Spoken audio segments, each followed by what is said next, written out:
最近嘅災在溪水旁，又話牧師再次提起呢個熟悉嘅名字 Cydonia。其實早1個月前主日信息講到奧巴馬嘅時候，都有提起 Cydonia。原來牧師最早分享 Cydonia 嘅教導，甚至早到喺啱啱開始分享2012信息嘅第8篇就已經提到佢。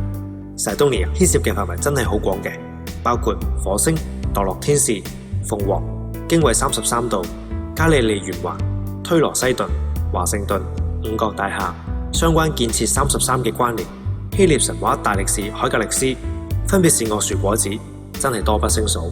若果我哋要搞清楚 Cydonia 其實係乜東東呢？一定要揾出佢最重要嘅脈絡。Cydonia 嚟到今時今日，牧師最多引用佢嘅時候，就係講到分別善惡嘅試探。所以我哋沿住呢個脈絡，就可以輕易理解關於 Cydonia 同埋 Cydonia 嘅資料啦。好，咁我哋開始啦。天使長 Lucifer 同一班天使一直住喺火星上一個名為 Cydonia 嘅區域，佢哋喺嗰度學習將來點樣去服侍人類。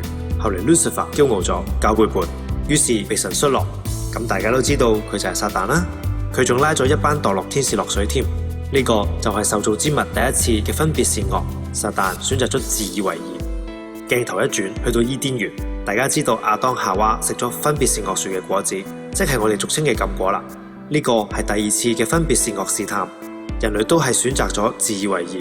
而 Freemason 一直相信呢個禁果就係希臘神話多次提到嘅金蘋果。其實金蘋果係古希臘時代已經有嘅一種水果，佢嘅學名就係 Cydonia。亦因此 Cydonia 同分別善惡嘅試探就緊緊連上咗關係。